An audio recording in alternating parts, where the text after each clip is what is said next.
CITU ఆధ్వర్యంలో మధ్యాహ్న భోజన పథక కార్మికులు, స్కూల్ ఆయాలు, స్కూల్ నైట్ వాచ్మెన్లు ఉమ్మడిగా ధర్నా నిర్వహించారు.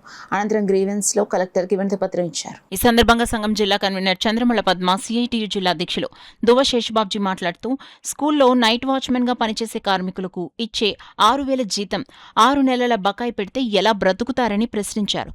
స్కూల్ ఆయాలకిచ్చే 6,000 జీతంలోనే చీపుళ్లు, ఫినాయిలు, ఇతర సామాగ్రి కొనుగోలు చేయడం దారుణమన్నారు.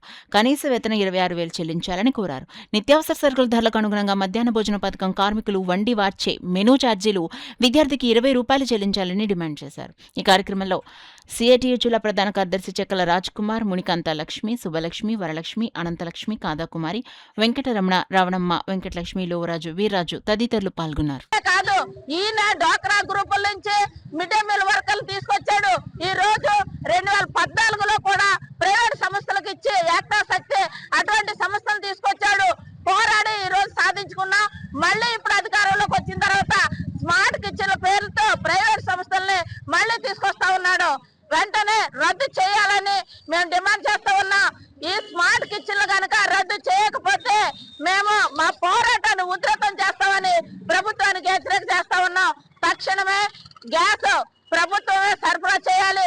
నిత్యావసర సరుకులు అధికంగా పెంచిన ఈ రోజుల్లో మెనూ ఛార్జీలు ఒక్కో విద్యార్థికి 8 రూపాయలు ఇస్తా ఉన్నారు. ఇది చాలా అన్యాయం, దుర్మార్గం కూడా. వెంటనే మెనూ ఛార్జీలు 20 రూపాయలకు పెంచి పిల్లల యొక్క పౌష్టికాహారాన్ని ఆలోచించాలని ప్రభుత్వానికి హెచ్చరిక చేస్తా ఉన్నాం. ఒక నెలకు ఒకసారి యావరేజ్ ని సిలిండర్ ధర, పెట్రోల్ ధర, డీజిల్ ధర పెంచుకుంటూ పోతూ ఉంటే అదంతా వీళ్ళు భరించాలి కదా. యవన ప్రమాణాలు ధరలు పెరుగుతూ ఉంటాయి, వేతనాలు ఏమో పెరగవు. యవన ప్రమాణాలు ఎలా పెరుగుతాయి? ఇంకో పక్కనంటే ఈ వ్యవస్థ మీదే దాడి చేస్తూ ఉంది అటు రాష్ట్ర ప్రభుత్వం, కేంద్ర ప్రభుత్వం కూడా. ఎవరికో ప్రైవేట్ వాళ్ళకి ఇస్తారు, ఇచ్చిన తర్వాత వర్కర్లు ఏమి అవ్వాలి? ఆ ప్రైవేట్ వాళ్ళు వండేటువంటి వంట కానీ నాణ్యత కానీ అదేమీ కూడా వీళ్ళు వండినట్టు ఏమి ఉండదు. ఎక్కడో ఒక చోట వండుతారు, పంపిస్తారు. అందుకని ఈ పరిస్థితిని విరమణ చేయాలి. కార్మికులందరికీ కూడా ఏంటంటే కనీస వేతనాలు అమలు చేయాలి. కనీస వేతనం 26,000 రూపాయలుగా ఇవ్వాలి. వీళ్ళని ఏంటంటే 4వ తరగతి ఉద్యోగులుగా గుర్తించాలి. గ్యాస్ సిలిండర్ని రాష్ట్ర ప్రభుత్వమే అందించాలి. నా పేరు సుబ్బలక్ష్మి అండి. సర్పవరం హై స్కూల్ నుంచి వచ్చానండి. మాకు మిడ్ డే మీల్ అన్నది 2000 కాడి నుంచే మేము చేస్తున్నామండి. మధ్యలో తీసేసుకున్నారు. మళ్ళీ 1 సంవత్సరం నుండి మేము చేస్తున్నామండి. ఇప్పుడేమో మళ్ళీ స్మార్ట్ కిచెన్ అని చెప్పి మళ్ళీ మా కొడుకు కోత కొడుతున్నారు. ఇది చాలా అన్యాయం అని మేము చాలా బాధ కలుగుతుంది.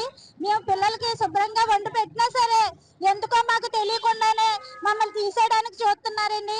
మేము పెద్దగా చదువుకోలేదు కాబట్టి ఈ వంటల దాంట్లో పాల్గొన్నామండి. ఈ వంట పని కూడా చేయకపోతే మా బతుకులు ఉండవండి. దయచేసి మిమ్మల్ని అందరినీ కోరుకుంటున్నాము, మా వంటలు మాకు ఉండేలాగా మాకు తగ్గ జీతాలు ఇవ్వాలని. అదే సంగతిలో మాకు వచ్చిన వాళ్ళందరూ వాళ్ళకి నచ్చిన వాళ్ళు పెడుతున్నారండి రాజకీయ వ్యవస్థలు. అలా కాకుండా మాకున్న పోస్టులు కూడా పర్మనెంట్ చేయాలని కోరుకుంటున్నానండి ప్రభుత్వాన్ని.